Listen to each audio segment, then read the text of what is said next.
Islamic Republic of Pakistan. I invite him to address the Assembly. Bismillah ar-Rahman ar-Rahim. Qul ya ibadiyallazina asrafu. Qul ya ibadiyallazina asrafu. La taqnutu min ar-rahmatillahi. Inna Allah yaghfiru dhunuban jamia. Mr. President, Excellencies, distinguished delegates. As I stand here today to tell the story of my country, Pakistan, my heart and mind have not been able to leave home. Standing here, I still feel that I am visiting one of the flood-affected areas of Sindh and Balochistan of my country. No words can describe the shock we are living through or how the face of the country lies transformed.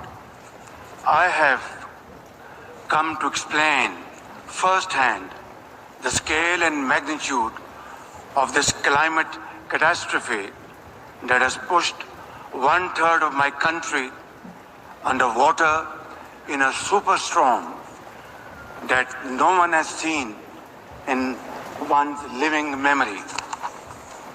For 40 days and 40 nights, a biblical flood poured down on us, smashing centuries of weather records, challenging everything we knew about disaster and how to manage it. Even today, huge swaths of the country are still underwater, submerged in an ocean of human suffering. In this ground zero of climate change, 33 million people, including women and children, are now at high risk from health hazards. With 650,000 women giving birth in makeshift tarpaulins. More than 1,500 of my people have been gone from this world in this great flood, including over 400 children. Far more are in peril from disease and malnutrition. As we speak, millions of climate migrants are still looking for dry land to pitch their tents on, with heartbreaking losses to their families, their futures and their livelihoods gone for long times to come. Early estimates suggest that more than 13,000 kilometers of metal roads have been damaged, over 370 bridges have been swept away, 1 million homes have been destroyed and another million damaged. More than 1 million farm animals have been killed. 4 million acres of crops have been washed away, stripping the people of their bread basket, and damage of an unimaginable scale. Mr. President, Pakistan has never seen a more stark and devastating example of the impact of global warming. Life in Pakistan has changed forever. I have visited personally and spent time in every corner of my devastated country. People in Pakistan ask, why? Why has this happened to them? When global warming rips apart whole families and an entire country at this ferocious speed, it is time to ask why, and time to ask not what can be done, but what must be done. The undeniable truth is that this calamity has not been triggered by anything we have done. Our glaciers are melting fast, our forests are burning, and our heat waves have crossed 53 degrees Celsius, making us the hottest place on the planet. And now, Mr. President, now we live through an unprecedented monster monsoon. It is literally a monsoon on steroids, as the UN Secretary General described it most befittingly. It is on steroids. One thing is very clear. What happened in Pakistan will not stay in Pakistan. As the Secretary General so candidly says, hotspots like Pakistan fall in the 10 most climate vulnerable list of countries, but emit less than 1% of the greenhouse gases that are burning our planet. It is therefore entirely reasonable to expect some approximation of justice for this loss and damage, not to mention building back better with resilience and strength. Clearly, the time for talk about action has passed. At this point, I am profoundly grateful that the UN Secretary General Antonio Guterres visited Pakistan, where he spent time with climate refugees, with mothers and children in the tents, and repeatedly assured us of his support and assistance. At this point, I want to thank each and every one of the countries that have sent help to Pakistan and their representatives to Pakistan to stand in solidarity with us in our most trying hour. On behalf of my nation, I once again express my sincerest appreciation to all of them. Excellencies, the impacts on the health and wealth of my country are beyond calculation at this point. So my real worry is about the next stage of this challenge, when the cameras would have gone or left this August Assembly and the story just shifts away to conflicts like the Ukraine. My question is, will we be left alone, high and dry, to cope with a crisis which we did not create, not of our doing? Where from and how to begin with to rehabilitate and reconstruct after the rescue and relief effort, which is still going on for 12 long weeks. For many of the lives we have saved, the future is dimmed by new fragility, lost homes, decimated livelihoods, deluged croplands, permanent food insecurity, and exposure to uncertain futures.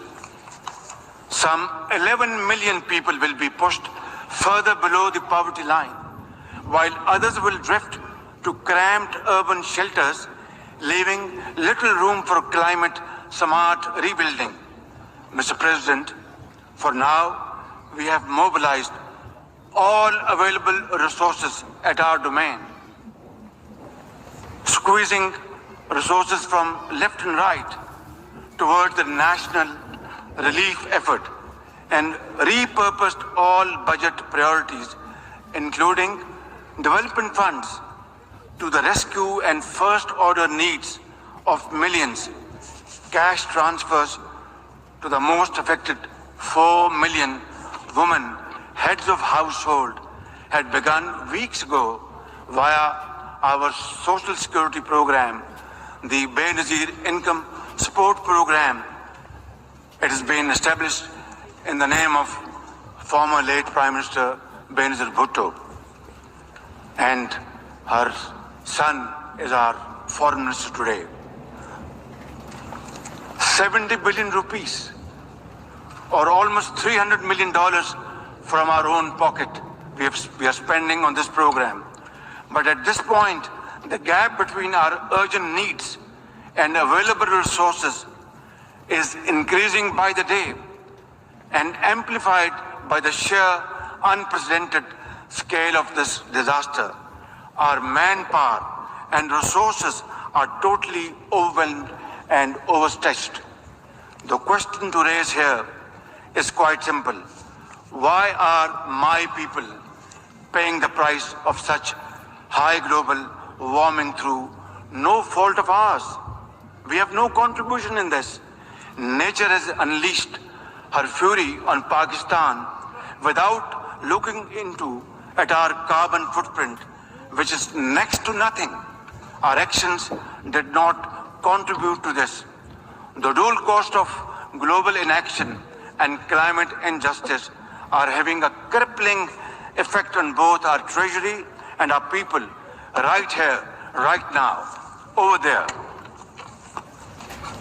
Mr. President, this is going to be a long haul, and under these most trying circumstances, hope is the best enemy of darkness.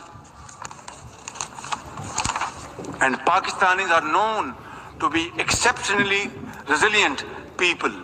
For my part, I am fully committed, fully geared to fighting this battle for our survival in the tents, in the trenches with my people until we have rebuilt Pakistan to face the growing challenges of this century.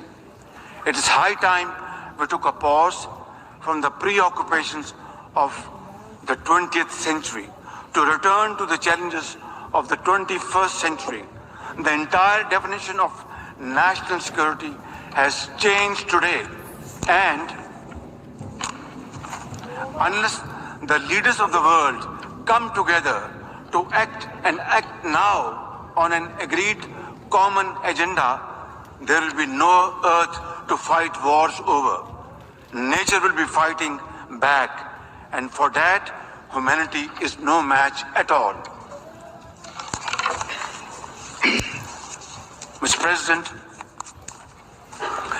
Pakistan's urgent priority right now is to ensure a rapid economic growth and lift millions out of poverty and hunger. To enable any such policy momentum, Pakistan needs a stable external environment. We look for peace with all our neighbors, including India. Sustainable peace and stability in South Asia, however, remains contingent upon a just and lasting solution of the Jammu and Kashmir dispute. At the heart of this long-standing dispute lies the denial of the inalienable right of the Kashmiri people to self-determination. India's illegal and unilateral actions of 5th August 2019 to change the internationally recognized disputed status of Jammu and Kashmir and to alter the demographic structure of the occupied territory further undermined the prospects of peace and inflamed regional tensions. India's ruthless campaign of repression against Kashmiris has continued to grow in scale and intensity. In pursuit of this heinous goal, New Delhi has ramped up its military deployments in occupied Jammu and Kashmir to 900,000 troops, thus making it the most militarized zone in the world. The serial brutalization of Kashmiris takes many forms: extrajudicial killings, incarceration, custodial torture and death, indiscriminate use of force, deliberate targeting of Kashmiri youth with pellet guns, and collective punishments imposed on entire communities. In a classic settler colonial project, India is seeking to turn the Muslim-majority Jammu and Kashmir into a Hindu territory through illegal demographic changes. Millions of fake domicile certificates have been issued to non-Kashmiris. Kashmiri land and properties are being seized. Electoral districts have been gerrymandered, and over 2.5 million non-Kashmiri illegal voters fraudulently registered. All this is in blatant violation of Security Council's resolutions and international law, particularly the Fourth Geneva Convention. For our part, the Pakistani people have always stood by our Kashmiri brothers and sisters in complete solidarity and will continue to do so, no matter what, until their right to self-determination is fully realized in accordance with the relevant UN Security Council resolutions. I assure the World Forum and this august platform that we in Pakistan remain consistent in our commitment to peace in South Asia. India must take credible steps to create enabling environment for constructive engagement. We are neighbors and we are there forever. The choice is ours, whether we live in peace or keep on fighting with each other. We have had 3 wars from 1947 onwards, and as a consequence, only miseries, poverty, unemployment increase on both sides. It's now up to us to resolve our differences, our problems, our issues, like peaceful neighbors through peaceful negotiations and discussions, and save our scarce resources for promoting education and health and employment to millions of people, young boys and girls on both sides of divide, and not waste our resources in buying more ammunition and trying to promote tension in this area. I think it's high time that India understands this message loud and clear, that both countries are armed to the teeth. War is not an option. It is not an option. It is not an option. Only peaceful dialogue can resolve these issues so that the world become more peaceful in times to come. Mr. President, Afghanistan today presents a unique challenge. 30 million Afghans are left without a functional economy.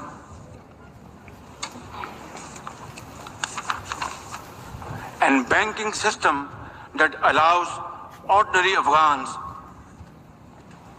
to make a living, to be able to build a better future. Pakistan would also like to see Afghanistan, which is at peace with itself and the world, and which respects and nurtures all its citizens without regard to gender, ethnicity, and religion. Pakistan is working to encourage respect for the rights of Afghan girls and women to education and work. Yet, at this point, isolating the Afghan interim government could aggravate the suffering of the Afghan people who are already destitute. Constructive engagement and economic support are more likely to secure a positive response. A peaceful, prosperous, and connected Afghanistan in our collective interest. As a neighbor, Pakistan has a vital stake in peace and stability in Afghanistan. We have led the humanitarian efforts to help our Afghan brothers and sisters. We must avoid another civil war, rising terrorism, drug trafficking, or new refugees, which none of Afghanistan's neighbors are in a position to accommodate. Pakistan urges the international community to respond in a positive way to the UN Secretary General's appeal for $4.2 billion in humanitarian and economic assistance to Afghanistan. Release Afghanistan's financial reserves, essential to revive its banking system.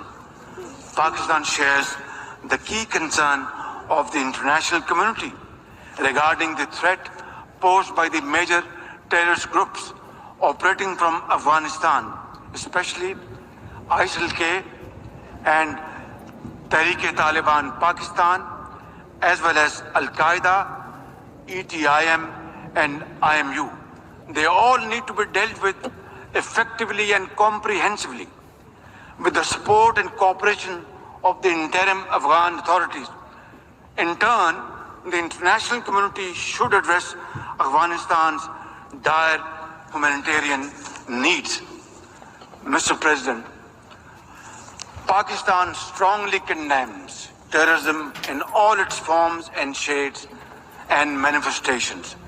Terrorism does not have a religion, ladies and gentlemen. It is based on dogma, fueled by poverty, unemployment, deprivation, injustice, and ignorance, and fanned by vested interests. Pakistan is the principal victim of terrorism.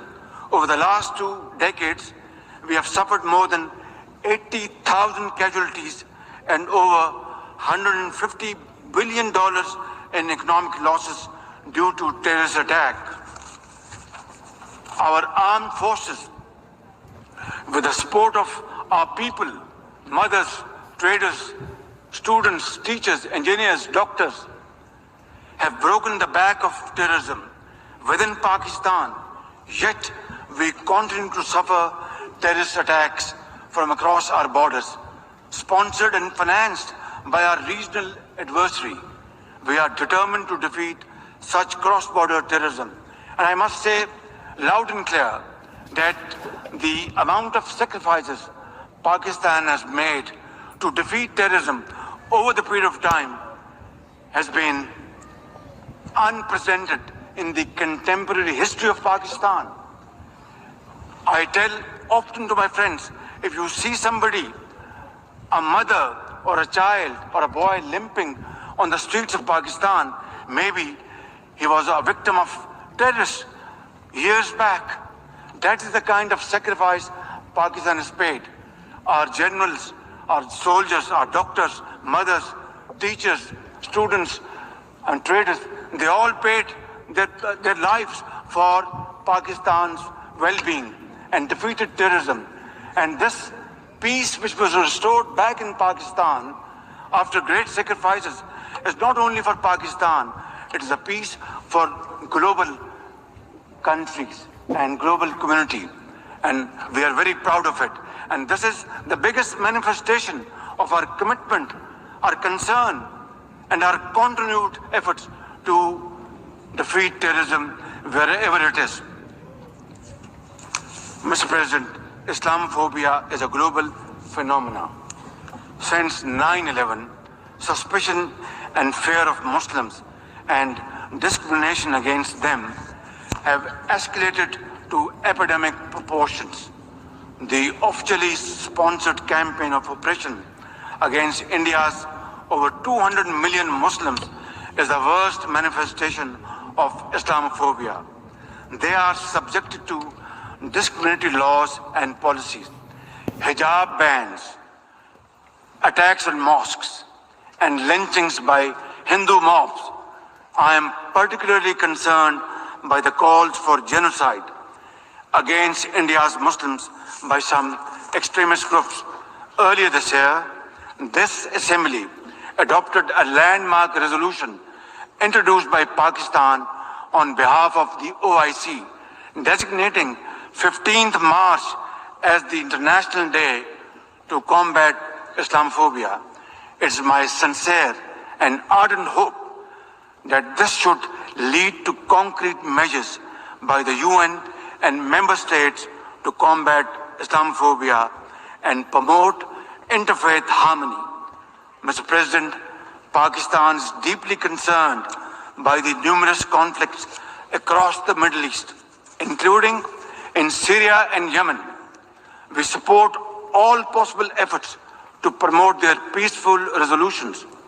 We call on Israel to put an immediate end to the blatant use of force and flagrant violations of human rights of the Palestinian people and the repeated desecration of the holy Al-Aqsa Mosque.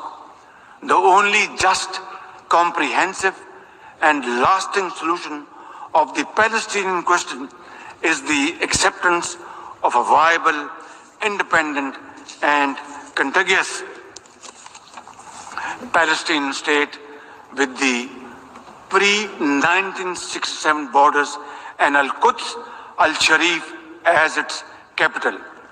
Mr. President, the Security Council and the General Assembly must be empowered to play their respective roles under the UN Charter.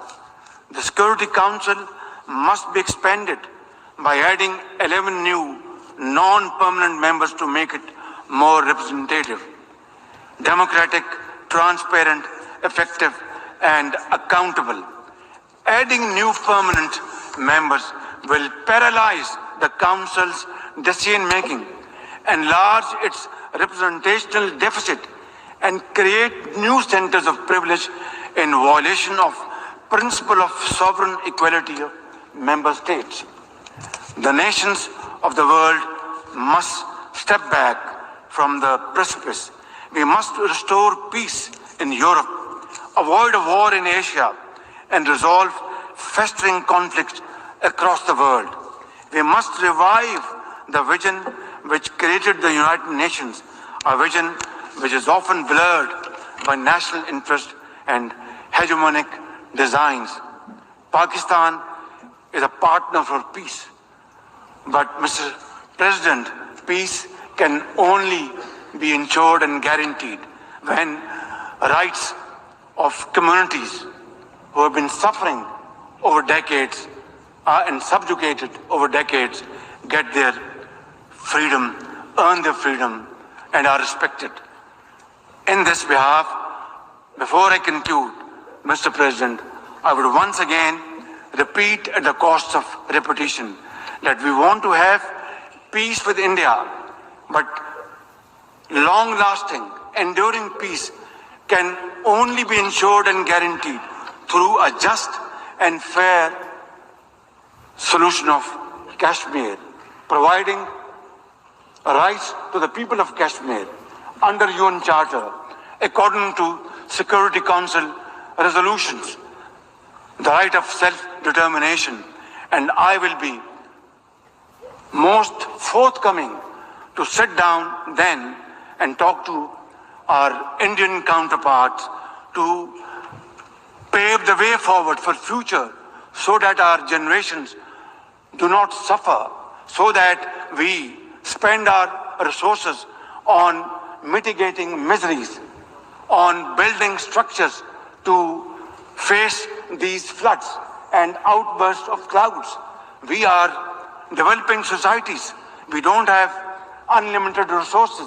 We must deploy our resources for the well-being of the people, for our children, for their promotion, for their empowerment, for their employment, for health, for education, and make Pakistan, and of course other developing societies must find their own place in community of nations through hard work, untiring efforts and sacrifice.